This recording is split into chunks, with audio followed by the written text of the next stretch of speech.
शेतकरी व शेतमजुरांवर अन्याय करणाऱ्या मोदी सरकारविरोधात आता सर्वांनीच उठून उभे झाले पाहिजे.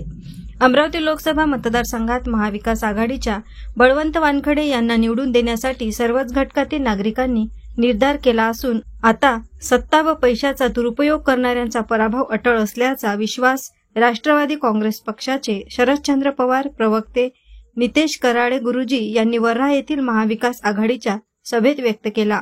महाविकास आघाडीचे उमेदवार बळवंत वानखेडे यांच्या प्रचारार्थ जाहीर सभेचे आयोजन करण्यात आले होते. यावेळी कराळे गुरुजी सभेला संबोधित करत होते.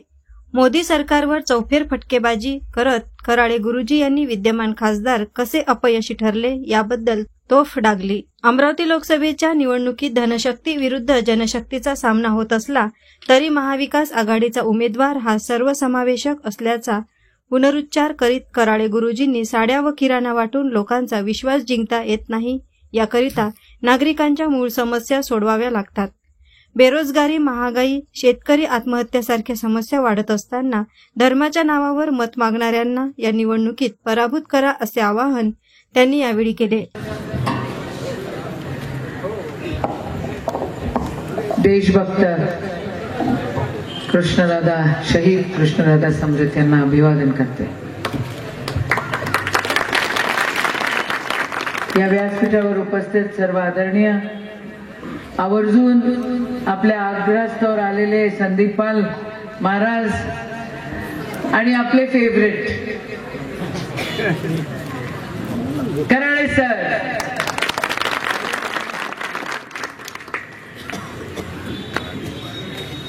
कराळे सर मला रागवले होते, पण भगवान के पास देर है अंधेर थोड़ी ना है सर. आगे आगे देखो होता है क्या, अभी तो शुरुआत है. त्या ठिकाणी आज अमरावतीमध्ये या देशामध्ये लोकसभेची निवडणूक लागली आहे. हो ना? हो की नाही? मग आता काय करता?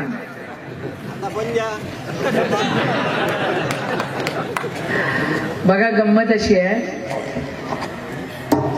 खूप जास्त मी बोलणार नाही कारण आपण भरपूर वेळा बोलत असतो. आपल्याला कराळे सरांचं ऐकायचं आहे आणि ते ज्या प्रकारे धमकी देते ना तशी धमकी आपणही द्यायला शिकलो पाहिजे. महाविकास आघाडीचे व्यासपीठावर उपस्थित सर्व आदरणीय मंडळी, या कार्यक्रमाला आलेले सर्व पितृतुल्य मातृतुल्य व माझे युवक बंधूंनो व भगिनींनो,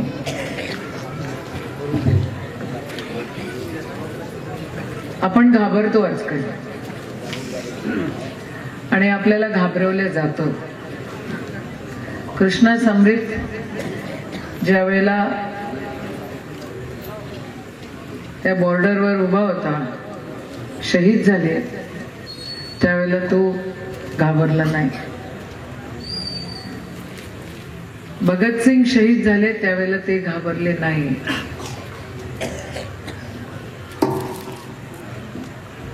पण अशी पिलावळ आहे त्या विधानसभेमध्ये आणि त्या लोकसभेमध्ये की काय चैले पण घाबरते आणि इकडची तिकडे कधी उडी मारते पताच नाही लागत. आणि नंतर पता लागते की हे भ्रष्टाचारी होते, त्याला धमक्या दिल्या आणि म्हणून मग परत त्यानं उडी मारली.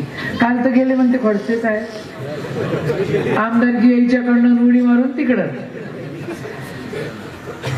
काय असं कधी देशामध्ये याच्या आधी नव्हतं जे आज चाललंय. आणि जे जातात आणि जे उड्या मारतात ते एक तर हरामखोर आहे, नाही तर चोट्टे आहे लेखाची.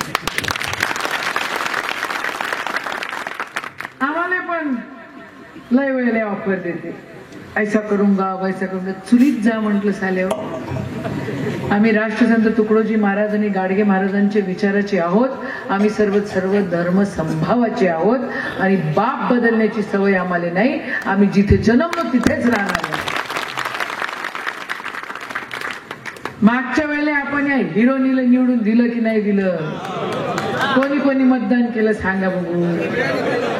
असं आहे. हा, मला म्हणते तुम्हीच तर करायला लावला. मागच्याही वेळेले ते लय पॉप्युलर होती अशातला भाग नाही. सांगतो मी तुम्हाला ते का निवडून आले. एक तर राष्ट्रवादीने पाठिंबा दिला, काँग्रेसनं राष्ट्रवादीला दिला, सोबत बसले आणि तिनं आम्हाला दोघायला इकून टाकलं.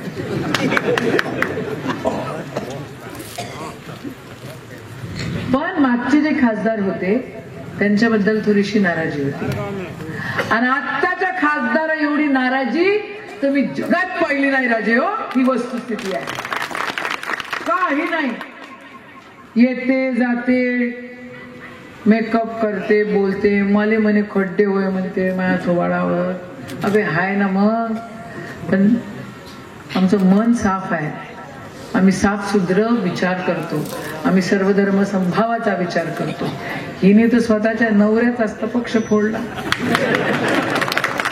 तर तुम्हाला आम्हाला भाजपवाल्याला कालच ती काय करणार आहे. देशामध्ये वेगळे प्रॉब्लेम्स आहेत, देशामधल्या वेगळ्या समस्या आहेत, त्याच्याबद्दल कराळे सर आपल्याला सांगत.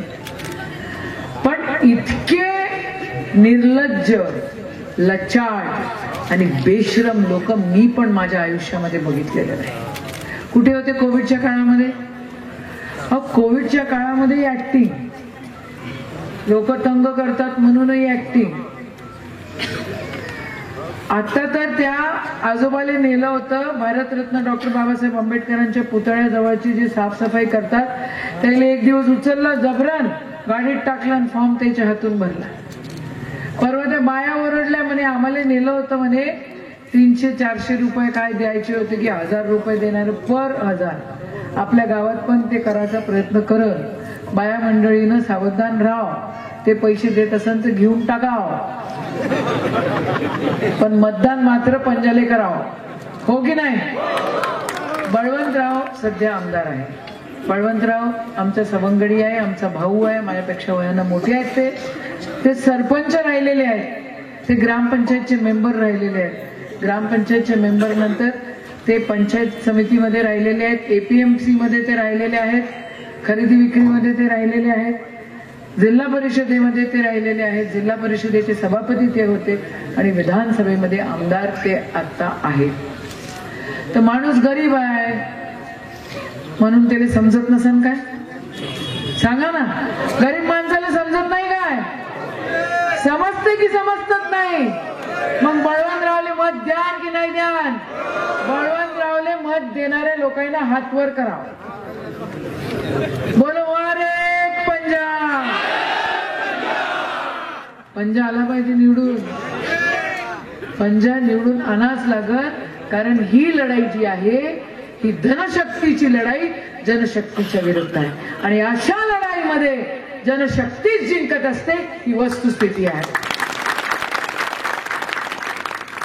आम्ही सगळ्यांनी मिळून ठरवलं, महाविकास आघाडीने ठरवलं. बघा ती जी बया आहे ना, तिनं फक्त शिव्या देण्याचे काम केलेलं आहे. उद्धव ठाकरे साहेबांना ते इतकी बोलली रे बाबा, काय म्हणजे कोणी आपल्या बापाला एवढं बोलू शकते का? हा बाप बदलणारे कोणी कोणाला काही बोलू शकते. आपल्या जिल्ह्यामध्ये असं वातावरण इतकं घाण कधीच नव्हतं जेवढं आता ह्या लोकांनी केलेलं आहे. कधीच नाही. म्हणजे मागच्या वेळेसचे खासदार होते, आम्ही सोबत भूमिपूजन करत होतो की नव्हते करत? अडसूळ साहेब खासदार होते, सोबत भूमिपूजन होते, कधी असं वाटलं नाही. मी 2004 मध्ये मला मतं कमी पडली होती, पण तट्टे साहेब होते त्यावेळेला काँग्रेसचं सरकार होतं की नव्हतं? मी कधी वागली विचित्र? कधी त्यांना समोर आलं तर नमस्कारच केला. पण आता तर असं काय एवढा घमंड, इतका माज, इतकं फालतूगिरी, इतकी वायफळगिरी सुरू आहे की या सगळ्या गोष्टींना बाबांनो आपल्याला फुल स्टॉप लावावाच लागेल. आज जर आपण चुकलो तर आपल्याकडे कोणी बघणार नाही आणि आज जर चुकलो तर आपला हा अमरावती जिल्हा वायफळ लोकांचा जिल्हा म्हणून ओळखला जाईल. तुम्हाला वायफळ म्हणून ओळखल्या जायचंय की साधे सरळ माणसं म्हणून ओळखल्या जायचंय? काय म्हणून? सरळ शेतकरी आहोत आपण, आहोत की नाही आहोत? मग या शेतकऱ्याच्या पोराले, या भूमिपुत्राले, साध्या माणसाले तुम्ही निवडून द्याल की नाही द्याल? माझी तुम्हाला सर्वांना विनंती आहे, कळकळीची विनंती आहे. जशी प्रजा असते तसा राजा असतो किंवा तसा आपल्याला सेवक मिळत असतो. आपली सत्सद विवेक बुद्धी जागृत करा आणि ह्या नाटक नौटंकीले दूर ठेवा. सर्व धर्म संभाव जो राष्ट्रसंत तुकडोजी महाराजांनी आपल्याला शिकवलेला आहे त्याला कवटाळा आणि खऱ्या अर्थानं या अमरावतीचं नाव रोशन करणाऱ्या या माझ्या बळवंता दादाला निवडून द्या एवढी विनंती करते आणि थांबते. जय हिंद, जय महाराष्ट्र.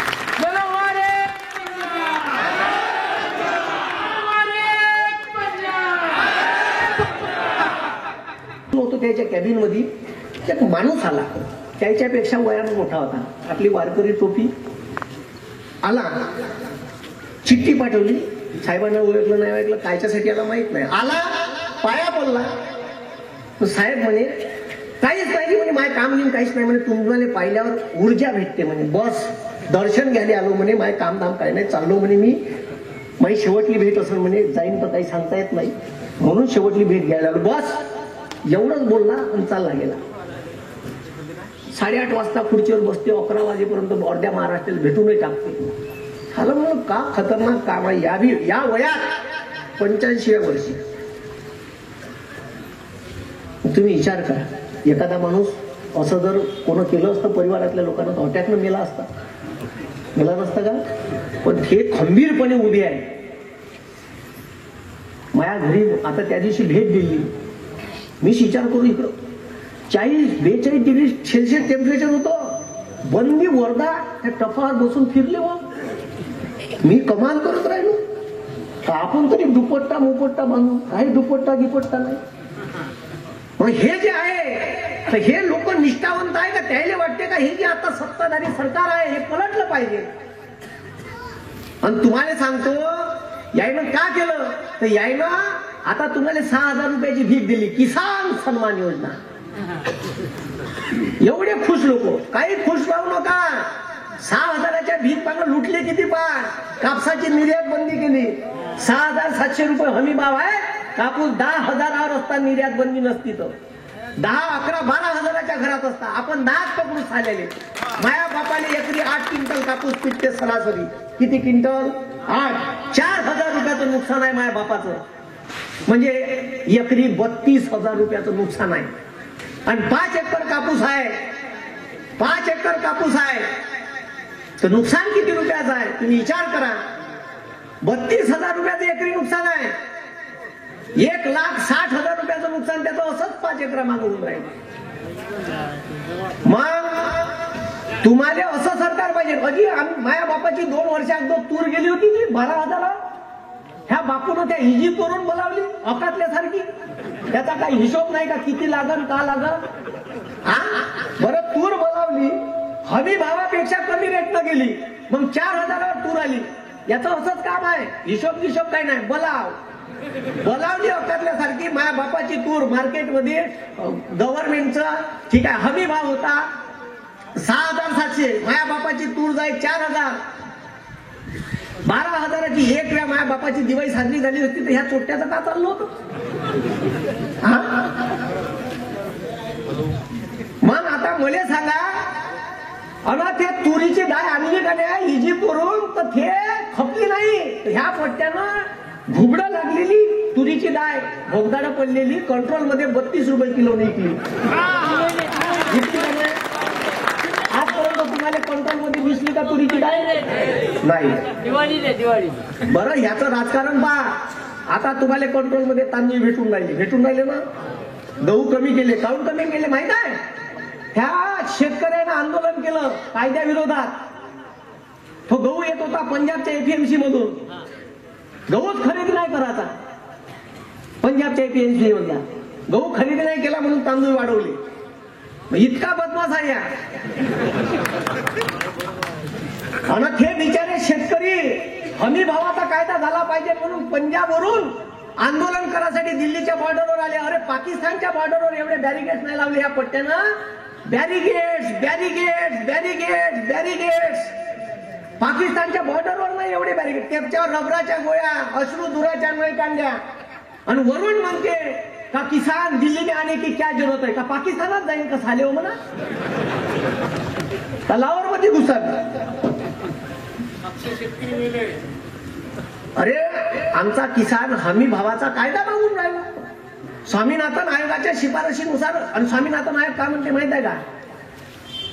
तर तुम्ही जर एखादी कंपनी टाकली भाड्यानं 10,000चं एखादं घर घेतलं कंपनी टाकाले, तर तुम्ही त्याची किंमत जोडाल का नाही वस्तूमध्ये? आणि जोडाल का नाही? हे सरकार आपल्या हमी भावामध्ये आपल्या त्याले.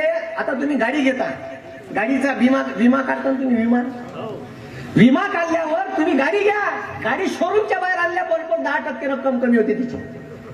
त्याला म्हणते डिप्रिशिएशन व्हॅल्यू. घसारा. दरवर्षी 10% व्हॅल्यू गाडीची कमी होती. 10 वर्षांनी गाडी 0 रुपयाची होती.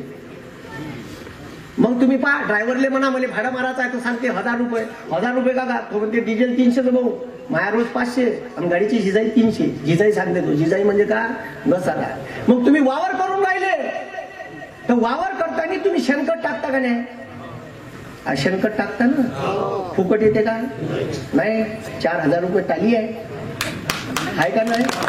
त्याची किंमत नाही पकडत. हे स्वामीनाथन आयोग म्हणते ते पकडा. शेतीचा घसारा, तिची सुपीकता कमी होऊन राहिली. हे कोण सांगन? स्वामीनाथन आयोगात काय? मी घेतला त्याच्यावर व्हिडिओ पहा. सध्या अभ्यासू व्हिडिओ आहे. स्वामीनाथन आयोगानं काय सांगितलं हे लागू झालं पाहिजे. माया बाप काम करते, माय भाऊ काम करते, माया भाऊ काम करते, माय बायको काम करते वावरात. त्याचे पैसे नाही पकडले, मजुराचेच पकडले फक्त. ते बी पकडा म्हणते स्वामीनाथन आयोग. या पिकाच्या किमतीत हमी भाव ठरवताना हे नाही पकडत.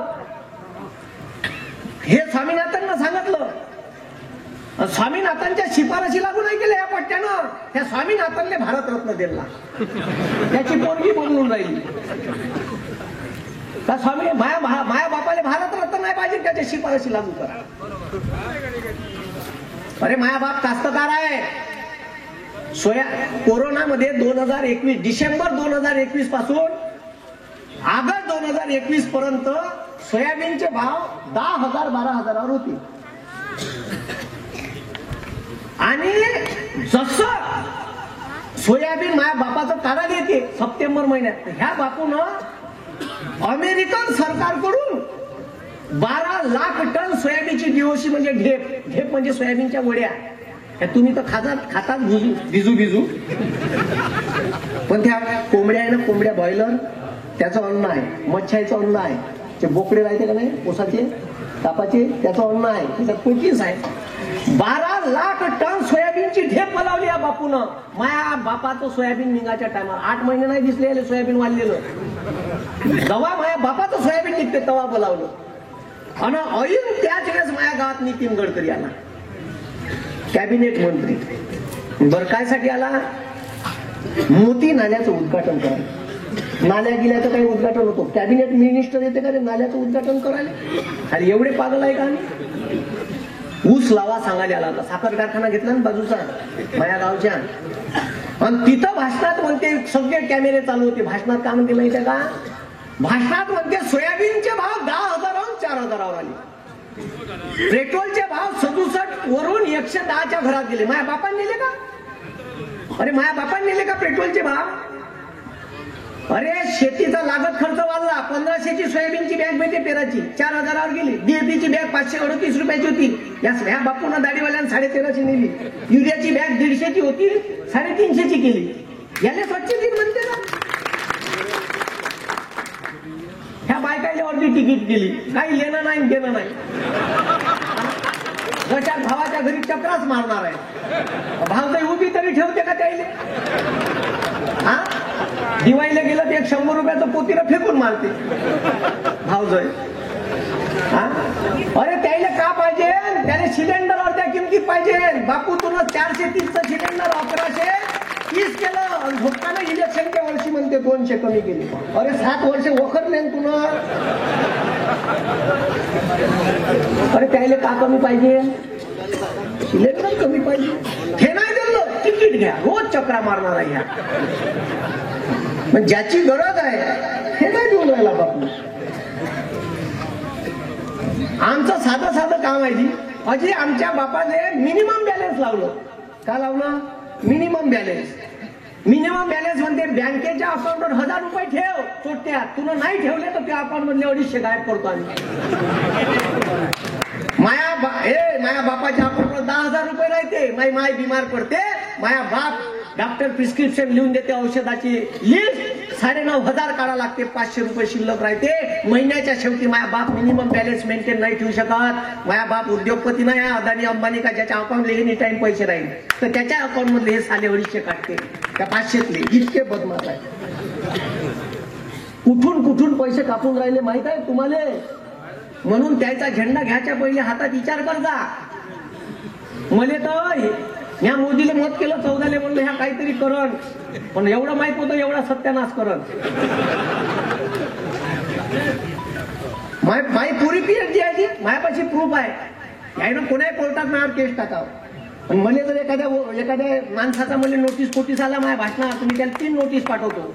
मायापाशी 40 हायकोर्टाचे वकील आहे. यायनं मला चिल्लर समजू नये. मी फुकट नाही बोलत. 40 वकील आहे माझ्या माझा हायकोर्टात. आणि माझे व्हिडिओ न्यायाधीश पाहिजे, न्यायाधीश.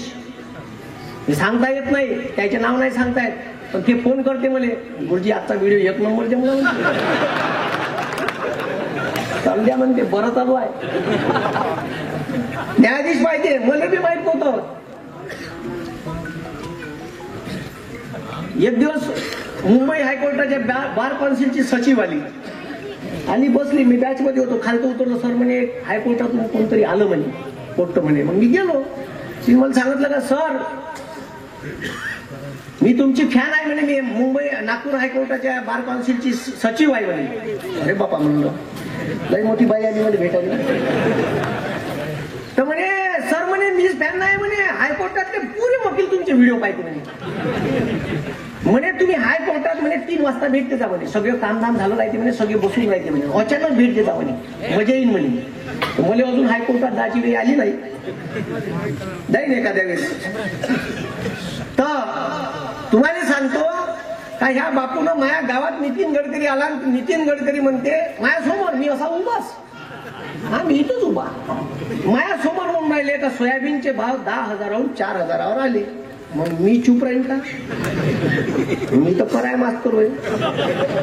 माझ्या गावात येऊन तू मला शहाणपण सांगून राहिला, मी सोडीन का? मग मी झाला आडवण. त्या भाषण संपल्यावर म्हणलं साहेब हा एक प्रश्न आहे, सोयाबीनची 12 लाख टन एवढंच म्हणलं जी तिथं काही बीजेपीचे पिलांचं होते, त्यानं कान भरले असं, हेच पोटतोय पदवीधरले उभं होतं, आपली शीट पाडली आहे ना. त्याला तेव्हापासून माझ्या चेहरा चांगला पाठ आहे. एवढं कोणीच नाही बोलत ना जी. कोण बोलते ना, आपल्याला काही मरागिराचं भेव नाही आहे, तसंही मसनातच जायचं आहे. बरं इथं कोणी अमर गिमर व्हायला आला का? कोणी आता एखाद्या बापानं प्रमाण पैसे कमावले तर तो मेल्यावर का त्याच्या बापाला का 500च्या बंडलात पेटवते का? नाही पेटवलं. अदानी गिदानीचा गेला तर माझ्या बापाला पेटवतो 500च्या बंडला. हा हातात अंगठी असेल तर थे काढते, एकदानी असेल तर थे काढते, काहीच नाही ठेवत. एक बारीकसा दाना जिभे खालतं ठेवते मरायच्या टायमाला, 1 रुपया मोजून कपाळ ठेवते, त्याच्यावर काहीच नाही आहे, संपला विषय. न्याचं काय इथून मरायला कायले भ्यायचं? अंतिम ध्येयच आहे माणसाचं, डंगडंग करून बसणार. आज चालले तुफान करून मरायचं आहे का नाही? वाईट घेऊन कायले मरायचं? म्हणून मग मी आडवं झालं, मी विचारलं साहेब म्हणलं माझा एक प्रश्न आहे, 12 लाख, जसं 12 लाख टन. आता मी काही शिवाय देणार होतो का? मी म्हणणार होतो का तुम्ही कॅबिनेट मिनिस्टर आहे रिस्पॉन्सिबल, तुम्ही जेव्हा कॅबिनेटची बैठक होईल तर त्याच्यात मोदीला सांगा का मध्य प्रदेश महाराष्ट्रातले शेतकरी तुमच्यापासून दुखी आहेत, तुम्ही सोयाबीनची ढेप एवढी बोलावली काऊन, आणि आमच्या सोयाबीनचे भाव सोयाबीन निघायच्या टायमाले पाळले काऊन? ही माझ्या बापाची दिवाळी साजरी झाली असती, झाली नसती का? तर त्या भाषणात असे बोलत नाही गडकरी, पटकन शब्द निघाला का मी का पब्लिक प्रॉपर्टी आहे, आणि तो रेकॉर्ड झाला. आता मी साले बंद्या महाराष्ट्रातल्या पोट्याला इंडियन पिनल कोड शिकवतो, IPC. आला माझ्याकडे व्हिडिओ, मी काय सुस्ती करतो, वरतं लिहिलं मी व्हिडिओच्या वरतं caption, under IPC section 21 every elected member in India is a public property. या भारतात निवडून येणारा प्रत्येक माणूस हा पब्लिक प्रॉपर्टी आहे, त्याला कुठेही प्रश्न विचारता येतो. दिला पिलून.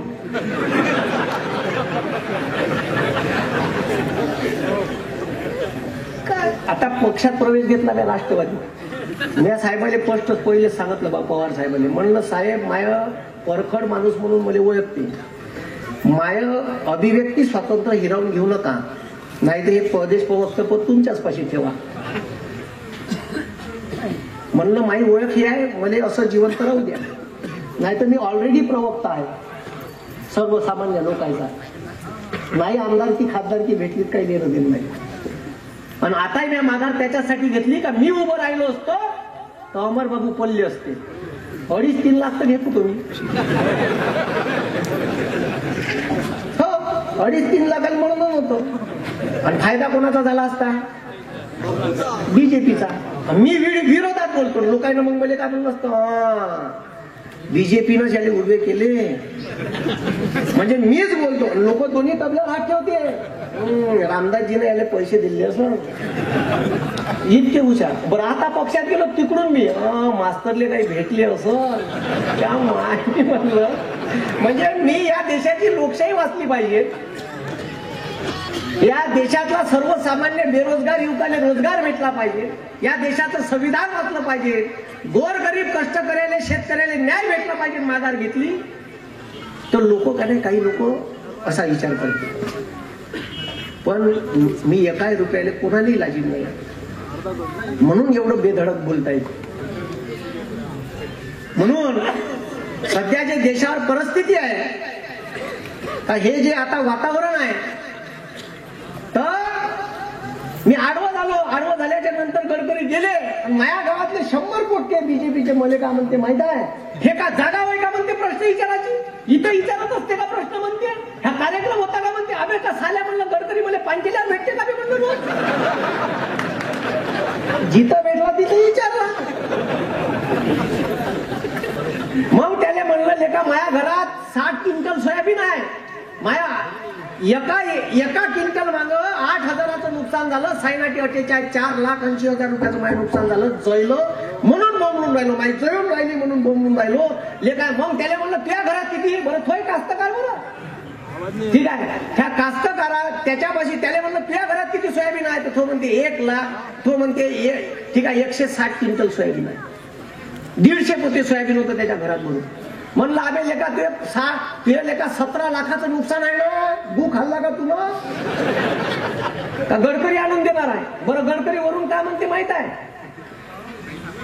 ठीक आहे रस्ते बांधायला पैसे लागत नाही, पैसे कसे लागत, उद्योगपतीने दिले ना बांधाले, आणि टोल कोणाच्या उरावर, आमच्या उरावर, कायचे पैसे लागतील, अरे पैसे कायचे लागते, पैसे रोड बांधायला पैसे, उद्योगपतीने रस्ते दिले, टोल कोणाच्या उरावर, आमच्या उरावर. बरं या गाडी घेतली आता इनोवा 30 लाखाची, 30 लाखाची गाडी घेतली, टॅक्स किती आहे माहिती आहे का, 11 लाख. या बहीण म्हणलं 15 वर्षाचा टॅक्स 11 लाख.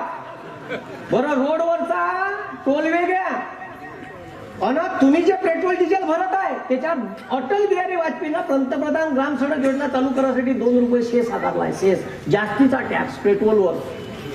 23 वर्ष झाली चालू आहे, 23 वर्ष झाली अजून बी चालू आहे, बंद नाही केला. म्हणजे कुठून किती वखरणं चालू व्हायची, नुसतं सावडा. आणि ह्या बापू म्हणते देशाच्या संरक्षणासाठी पैसे नाही म्हणते, ते अग्निवीर सारखी बदमाश योजना आणली.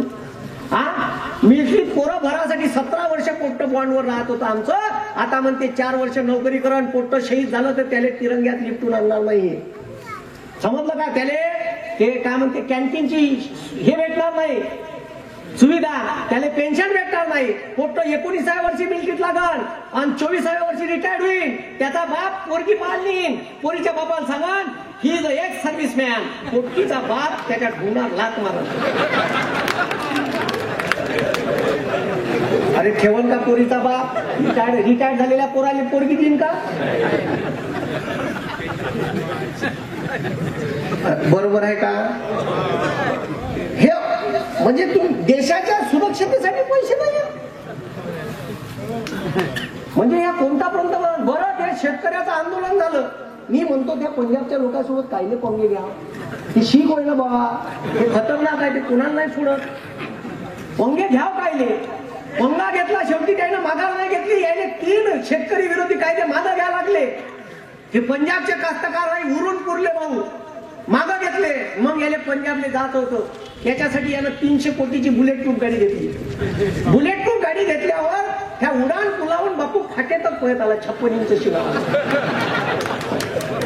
बुलेट प्रूफ गाडी आहे बरं, बंदुकीची गोळी जात नाही तरी, पण तो अगं उपद्व्यापच काय नाही करा.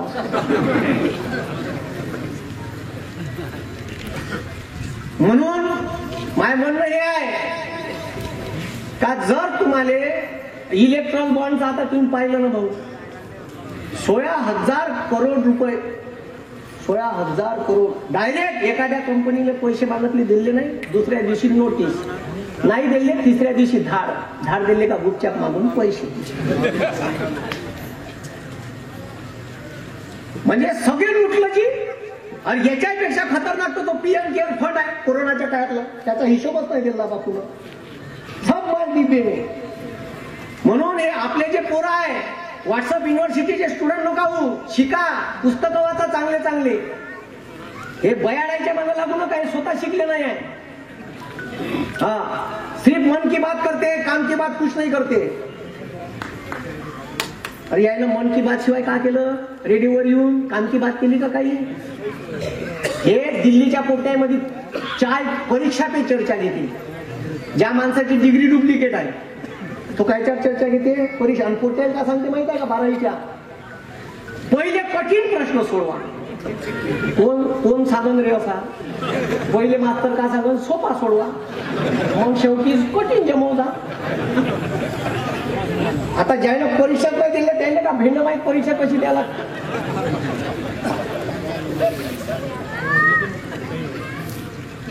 एवढं खतरनाक काम आहे. म्हणून किती कवळ झालं ना, म्हणजे टाइम का लागते ना. माया माहीत फाटला म्हणजे काय करून घेतो मी 40 लाख आता संध्या प्रसादाची.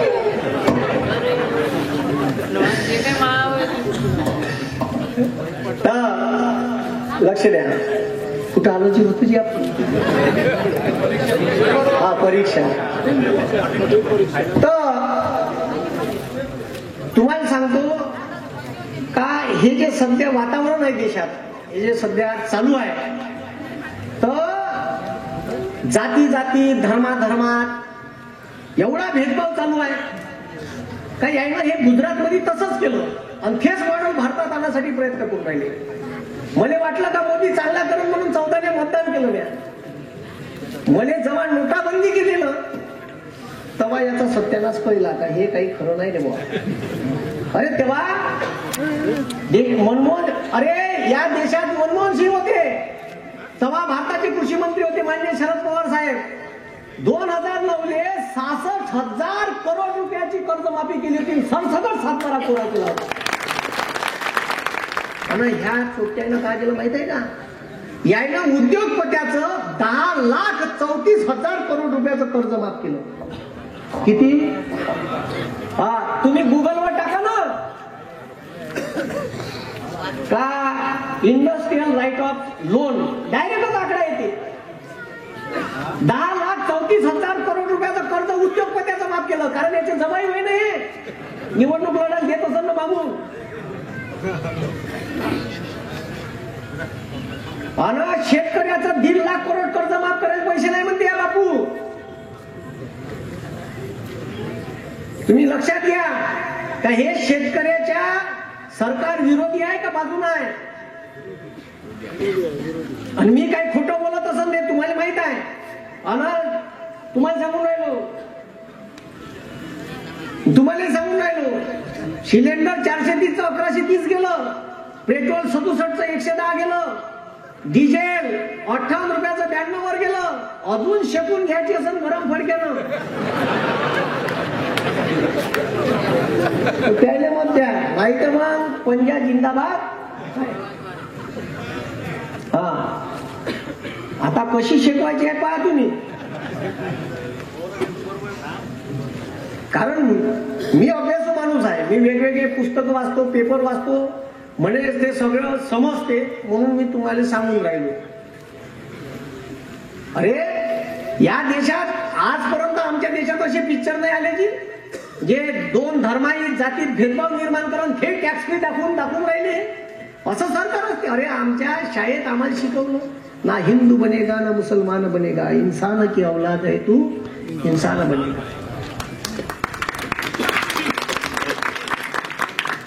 आणि सरकार एक दोन निर्णय चुकू शकते, प्रत्येकच निर्णय आमच्या विरोधातला, सर्वसामान्याच्या विरोधात. अरे ह्या बापूला तुम्हाला सोडलं कुठं नाही, आपण मध्यमवर्गीय आहे. माया बाप तुरीची डाळ हिंगणघाटी तुरी विकायला येते हिंगणघाटी एपीएमसी माया गावात.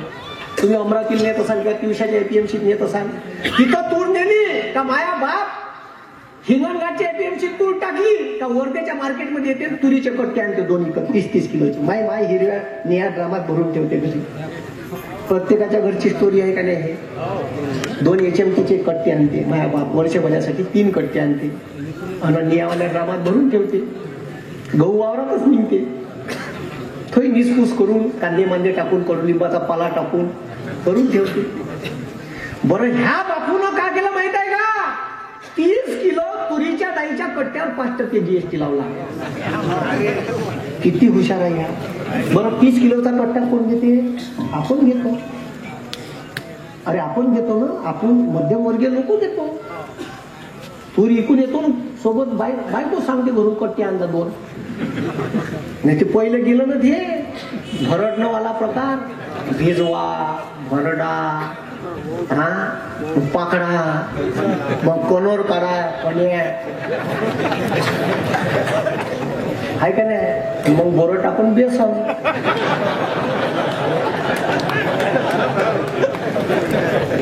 नाही तर आंब्याच्या गुळट्या. पुरा गावरानी माल आहे मी, इंग्लिश नाही वय. कास्तकाराचं पोपट आहे, त्याच्यामुळे हे बोलतो ना जी मला लय धमक्या फमक्या येते. मी कोणाला आगूतच नाही. ठीक आहे, तेच तर आता राष्ट्रवादीवाले वर्धेतले म्हणते साला इस्तू हातात पकडला.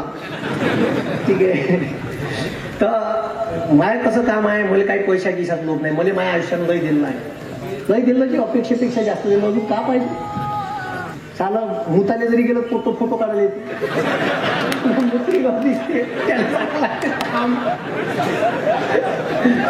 एवढी परिस्थिती कोणी काढायची.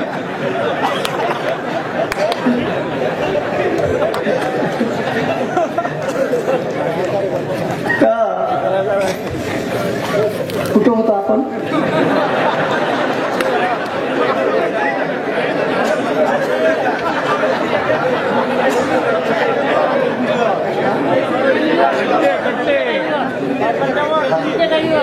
तर 5% GST लावली बापून या 30 किलोच्या कट्ट्यावर. पण बरं झालं का भारतातले व्यापारी हुशार आहे, त्यानं पट्टा 30चा 25 किलोचा केला. आता 25चा कट्टा आहे. बरं DAPची बॅग बापून किंमत वाढवता येत नाही तर 45 किलोची केली. तुम्ही पाहिजे ना आता. हा 40ची झाली. मला नाही माहित. आता मी माझ्या बाबा पाहिजे शेती बरेच दिवस झाले. आता 40ची केली का या ठीक आहे. या तर कवा 20 किलोची करून या. तर अन्न शिक्षणावर लावला जी टॅक्स येणार आहे. अनेक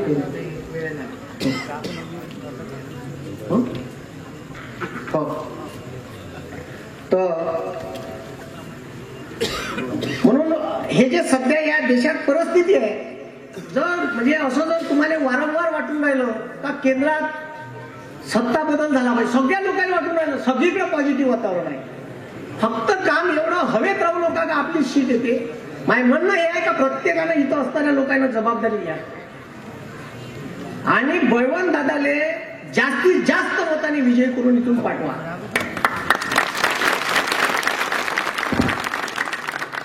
आणि सध्या हे जे मी तुम्हाला सांगितले हे वास्तविकता सांगितली.